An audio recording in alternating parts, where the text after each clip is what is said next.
avec Valérie Toragnan, Alain Manoukian et le député Benjamin Haddad. Nous allons revenir ensemble sur ce qui faisait la une de l'UMA encore ce matin. L'ultime exode, c'était le titre, celui des Arméniens fuyant, vous le savez, l'Azerbaïdjan, Julie. On va rappeler le contexte. Les forces séparatistes arméniennes dans le Haut-Karabakh qui ont été contraintes de capituler le 20 septembre dernier après une opération éclair de 24 heures conduite par l'Azerbaïdjan. 120 000 personnes qui ont été forcées à l'exode et les appels à l'aide de la communauté internationale se multiplient. On va tout de suite retrouver notre envoyé spécial sur place, Clémence Dibou. Vous êtes à Erevan, la capitale. Catherine Colonna doit s'y rendre demain. La France se réveille, c'est ça le message ?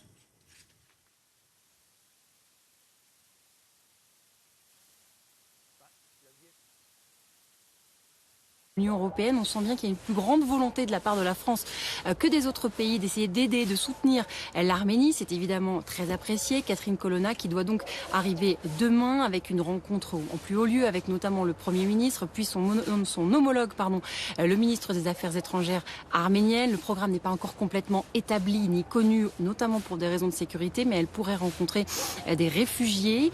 Et effectivement, ce que l'on peut dire sur ce voyage, c'est que ces Arméniens, ils attendent désespérément de l'aide. Et beaucoup nous disent que de toute façon, s'il y avait la guerre avec l'Azerbaïdjan, c'est un monsieur qui nous disait ça cet après-midi, de toute façon, ils pourraient tous aller à la guerre, tous les hommes pourraient s'armer. Ils n'auraient pas les moyens de battre l'Azerbaïdjan parce qu'ils n'ont pas de relais, ils n'ont pas d'alliés, contrairement à l'Azerbaïdjan. Ils se savent donc complètement isolés et toute l'aide internationale peut compter. Ce soir, il y a aussi une préoccupation par rapport aux tensions qu'il peut y avoir à la frontière, notamment parce qu'il y a une nouvelle frontière, si on peut dire, puisqu'il n'y a plus de Haut-Karabakh et que donc la frontière entre l'Arménie et l'Azerbaïdjan est de plus en plus longue.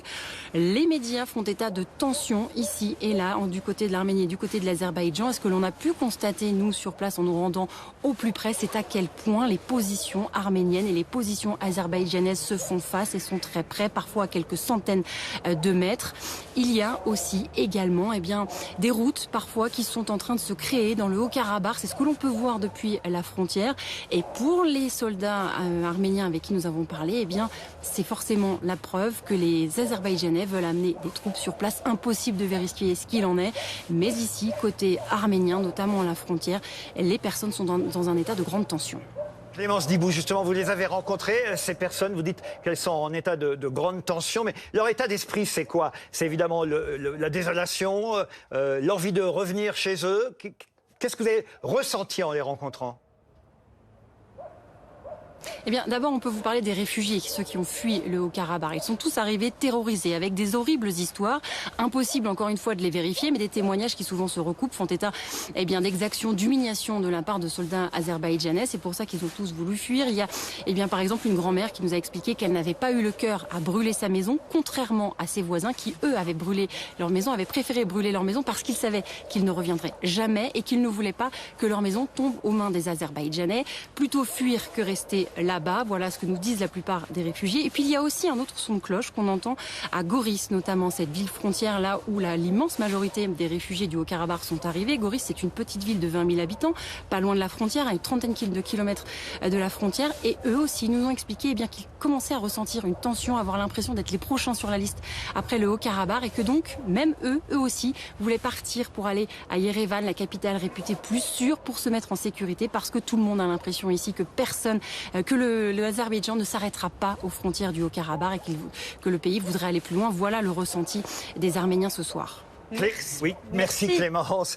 Et c'est vrai que vous nous annonciez l'arrivée de Madame Colonna sur place. Vous avez vu sûrement le tweet de Mathieu Madénian aujourd'hui à propos de ça. Et on fera réagir nos invités que vous allez nous présenter dans un instant. Mais Mathieu Madénian est très sévère. Il dit... D'origine arménienne. Ah oui, évidemment, je connaissais l'expression arriver après la bataille. Maintenant, on a aussi l'expression arriver après le génocide. On va faire réagir nos invités à ce tweet de Mathieu Madénian. On va en parler avec Benjamin Haddad, député de Paris, porte-parole du groupe Renaissance à l'Assemblée nationale. Bonsoir à vous. Bonsoir.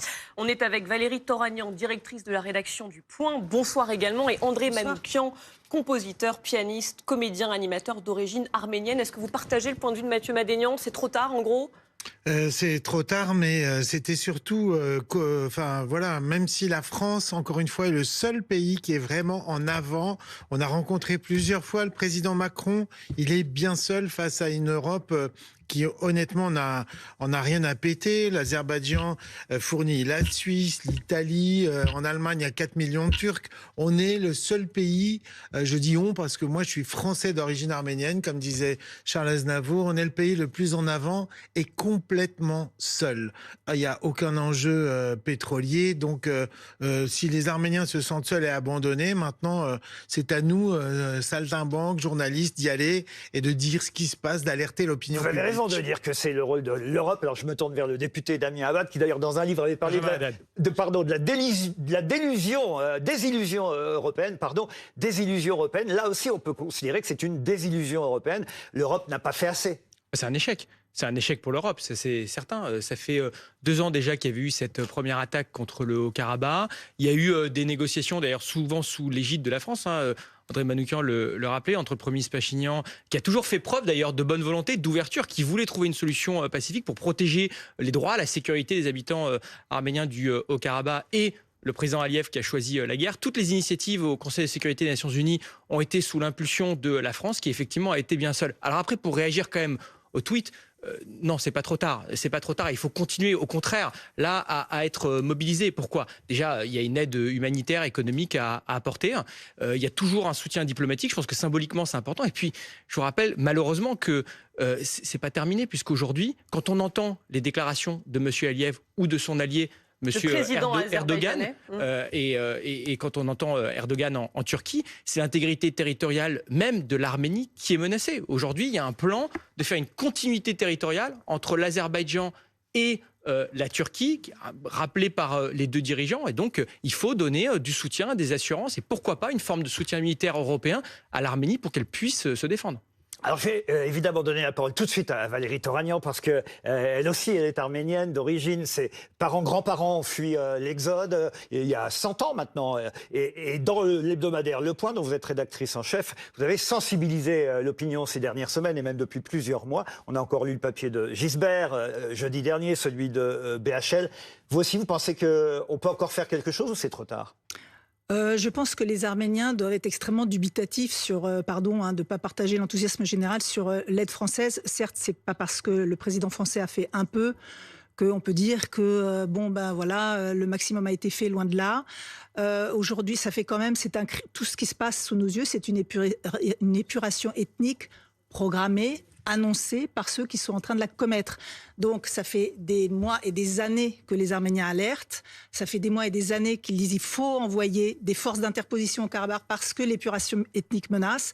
Ça fait des mois et des années qu'on leur dit oui, on va voir, bien sûr, on est avec vous, on va voir. Donc, voilà, remettons un peu les choses en place. Est-ce qu'on peut faire un parallèle, selon vous, avec ce qui s'est passé avec la Russie et l'Ukraine ? C'est-à-dire qu'on a choisi de ne pas voir, de ne pas anticiper ce qui allait se passer parce qu'on a des intérêts, Charles Consigny, on a des intérêts économiques, en l'occurrence, c'est le gaz et le pétrole en Azerbaïdjan. Est-ce que c'est la même chose qu'on peut faire un parallèle ? Moi, je pense. D'abord, comme avocat, je défends une association qui s'appelle le Comité de défense de la cause arménienne. Donc, j'ai pu toucher le sujet de près, notamment contre un groupuscule qui s'appelle les Loups Gris, qui est un groupuscule de jeunes dans l'ensemble, animés en sous-main par les Turcs, qui se définissent tous par un petit signe de la main de ralliement et qui font des ratonnades contre les Arméniens, notamment dans la région de Lyon et de Valence, et qui s'expriment en des termes très très haineux contre les Arméniens. Il y a une dimension de haine ethnique. Chez nous, en France. En France, bien sûr, en France, sur le sol français, il y a une dimension de haine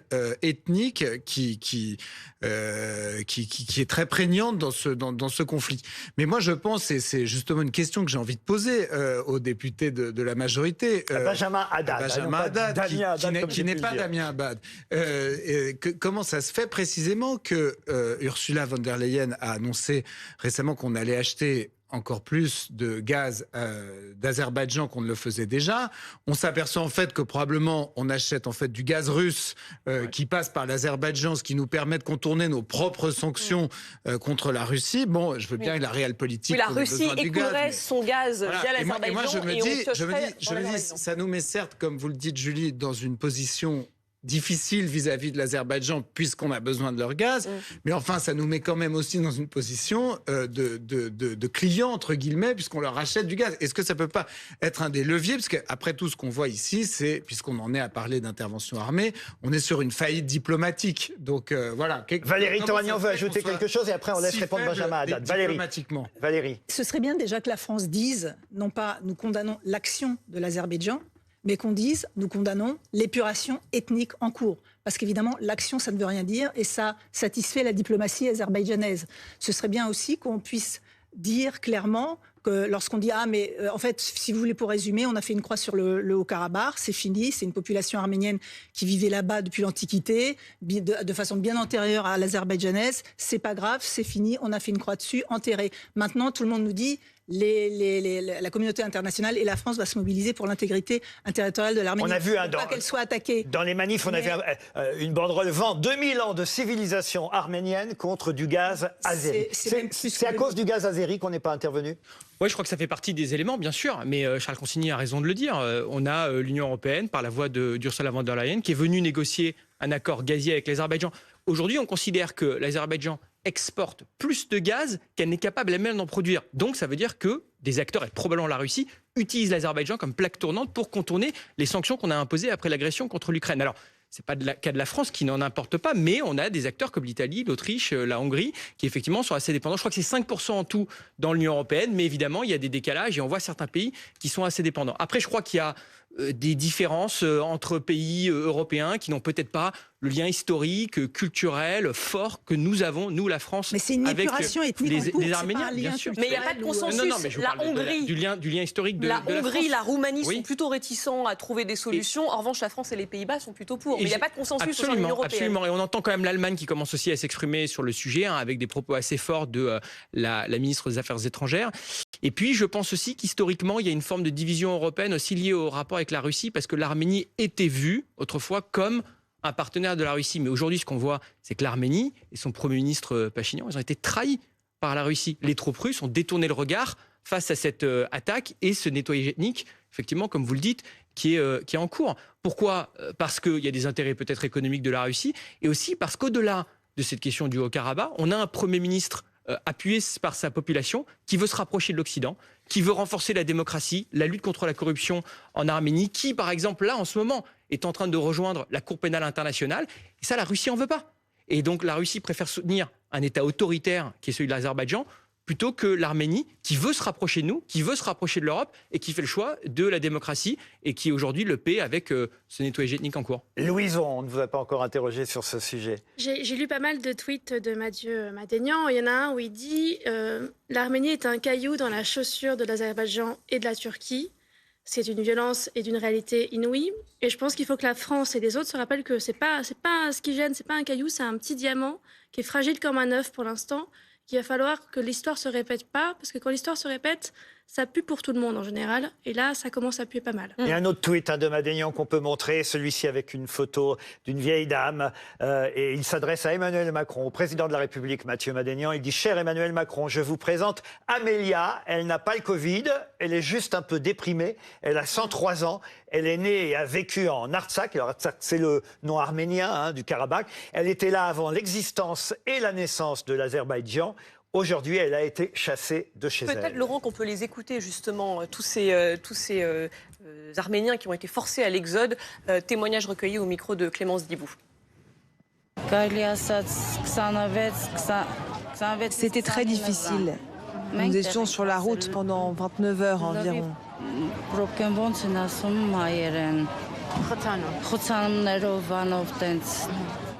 Il y avait beaucoup de circulation. C'était difficile d'arriver jusque-là.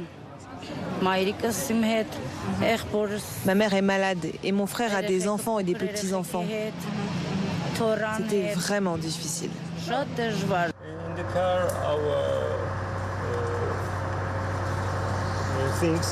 Dans la voiture, il y a toutes nos affaires. J'ai laissé au Haut-Karabakh nos maisons et toute notre vie. Pablo Pio-Vivian, on vous a pas entendu encore sur ce sujet. Moi, j'aimerais déjà assainir une nouvelle fois ce que disait Valérie Toragnon. Je pense que c'est important. C'est un nettoyage ethnique qui est en cours. Parfois, les gens ont peur d'appeler un chat. C'est un nettoyage ethnique, c'est-à-dire que globalement, les Arméniens sont en train de quitter le Haut-Karabakh, sont en train de quitter une région et bientôt, il risque de plus y en avoir du tout. 120 000 à être partis, on rappelle ce chiffre quand même. Exactement. Et quand vous voyez les images de la capitale du Haut-Karabakh, je veux dire, c'est devenu une espèce de ville fantôme, où il y a absolument plus personne. Et les gens qui sont sur le terrain le racontent. Après, moi, tout ce qui est dit tout à l'heure, c'est-à-dire notre dépendance économique, la dépendance économique de l'Europe vis-à-vis de l'Azerbaïdjan, ça me fait penser en fait à quelque chose, c'est-à-dire qu'en fait, au sortir de la Deuxième Guerre mondiale, on avait pensé en gros que les liens économiques entre les pays, ça permettrait la paix, ça permettrait à tout le monde les droits de l'homme, etc. C'était ce que pensait Jean Monnet. Même c'était une des bases de la création de l'Union européenne, de ce qui est devenu l'Union européenne. Et là, en fait, on est en train de se rendre compte que finalement, ces liens économiques, c'est juste, ça fait tout l'inverse. C'est-à-dire qu'on a des liens économiques avec des pays et ça nous empêche de dénoncer des cassures du droit international, des bafouements des droits humains les plus élémentaires et des droits des peuples. Et même avec des pays qu'on aime et avec qui on a un lien particulier. Exactement. Et après, du coup, j'ai une question à M. Haddad. Comment Ursula von der Leyen, c'est votre amie, je veux dire, elle fait partie de votre camp au Parlement européen. Que ne lui dites-vous? Moi, elle fait partie du camp de M. Consigny, mais bon. Oui, mais vous êtes une alliée. Elle vient à votre meeting, c'est ça. Est-ce que vous allez lui en parler? Elle vient au premier meeting du parti de Macron. Exactement. Et donc, du coup, c'est justement, est-ce que vous lui en parlez? Est-ce que vous êtes en discussion? Quels sont les leviers aujourd'hui que vous actionnez pour que l'Union européenne, se positionne de façon ferme sur le sujet et condamne l'épuration ethnique qui est en cours dans le Haut-Karabakh? Déjà, vous voyez que la ministre des Affaires étrangères s'y rend demain. Je pense qu'il y aura un certain nombre d'annonces, notamment sur le plan économique, des initiatives diplomatiques. C'est ce qu'on essaie de pousser aussi au niveau du Conseil de sécurité. Est-ce que vous avez une petite idée? On verra ce qu'elle annonce demain. Et puis je pense que ça dépendra aussi des échanges. Mais encore une fois, moi je suis pas en train de vous dire. Valérie Toragnon dit il n'y aura pas de sanctions. Je suis le premier à vous dire que c'est un échec pour l'Union européenne. Il y aura de l'aide humanitaire. Vous savez, je suis d'accord avec ce que dit. Je suis totalement d'accord avec ce que dit Pablo, parce qu'en fait, fondamentalement, on a cru pendant longtemps, c'était le doux commerce, que ces liens économiques, énergétiques allaient permettre d'apaiser politiquement les relations. Qu'est-ce qu'on a vu? Et on aurait dû tirer la leçon de la Russie. C'est qu'on crée des dépendances et qu'en fait, ce qu'on croit être un bien qui s'échange sur un marché entre des fournisseurs et des consommateurs, c'est un levier géopolitique d'influence sur nos démocraties que les régimes autoritaires utilisent. Et pendant longtemps, on a dit on ne peut pas se débarrasser de la dépendance envers la Russie. On l'a fait en un an, le pétrole et le gaz, mais il ne faudrait pas que la conclusion ce soit de se mettre je reviens un instant de dépendance comme on le voit là. Je reviens un instant sur ce lien entre la France et l'Arménie, parce qu'on voit bien que la communauté arménienne est une communauté qui nous est chère chez nous en France. En février prochain, André Manoukian, il y a un grand résistant français d'origine arménienne qui va entrer au Panthéon. Le président Macron devra faire un discours ce jour-là, en février prochain. Il sera gêné aux entournures si on n'a rien fait. Encore une fois, chaque fois qu'on le voit, c'est Missak Manouchian. Missak Manouchian, qui n'a pas hésité une seconde, comme beaucoup d'Arméniens qui ont été dans les réseaux de la résistance, comme mon grand-père. Mais je vais juste vous dire un truc, c'est qu'ils n'avaient pas vraiment le choix non plus. Ils étaient apatrides, et puis quand ils ont vu les Allemands, ça leur a rappelé des mauvais souvenirs. Parce que je veux juste rappeler des choses, c'est que le génocide de 1915 perpétré par les Turcs était soutenu par les Allemands de l'époque. Mon grand-père me racontait cette chose terrible. Il était dans un village, une colonne d'Arméniens qui allait vers la Syrie, qui était en train de se faire massacrer par tous les habitants du village, parce que dans ces cas-là, on attise une haine incroyable. Et puis il y avait un lieutenant allemand qui était sur son cheval et qui à un moment donné a dû être un peu écœuré. Il a fait un geste comme ça. Tout le monde s'est arrêté. Donc quand je vois Ursula von der Leyen, de la Commission faire européenne, des grands sourires au président d'Azerbaïdjan, Aliyev, le pétrole, je crois que c'est même moins de 5%. Au-delà du pétrole, il y a un lobbying extraordinaire que font les Azerbaïdjanais depuis. Corruption. Exactement, on appelle ça la diplomatie du caviar. Et puis il y a des Français aussi qui sont impliqués dans cette affaire-là. Le pape, il n'a pas dit grand-chose pour les Arméniens. Pourtant, ils sont chrétiens. Vous savez pourquoi? Parce que la chapelle Sixtine, elle a été réparée par une fondation azerbaïdjanaise. Il en a parlé quand même hier. Il en a parlé hier. C'est cool. Ça va, tout va bien.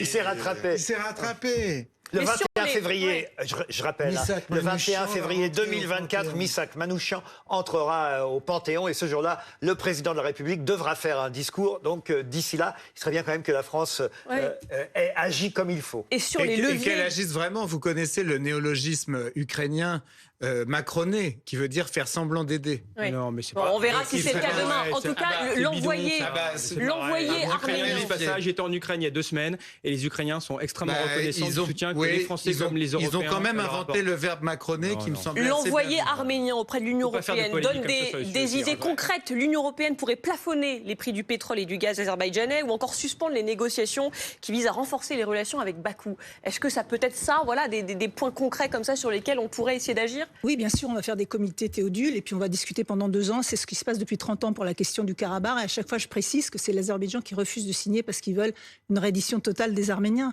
Donc là, la question, moi, qui m'inquiète et je pense qui inquiète les Arméniens, on a Marine de Tilly, qui est une reporter sur place depuis 10 jours et qui couvre, qui est dans le sud de l'Arménie, qui dit mais toute la population est terrorisée parce qu'ils savent qu'ils sont les prochains. Et je vois que déjà depuis 2 ans, il y a eu des franchissements. C'est-à-dire qu'il y a aujourd'hui 150 km² d'Arménie qui sont déjà de facto occupés. L'intégrité territoriale de l'Arménie, elle est déjà violée et ça n'a produit aucune réaction à part des discussions et des discussions. Donc je comprends que les Arméniens soient excessivement inquiets de ce Et qui pourrait arriver après. Il faut pas qu'on regarde Dernière passer le phrase. train. Non, mais parce que vous avez le Nakhichevan, en dernière fait, qui est une zone de l'Azerbaïdjan qui est de l'autre côté de l'Arménie. Et l'Azerbaïdjan, il est parti pour il veut raccorder ça à l'Arménie, donc il va rentrer en Arménie. Et effacer peut-être totalement le pays. Exactement. Il faut pas que ça fasse comme la Russie et qu'on regarde les on ne sait Russes jamais. rentrer en Ukraine. Ouais, ces guerres sont Merci à prévisibles tous les souvent. trois, en tout cas, d'avoir accepté notre invitation.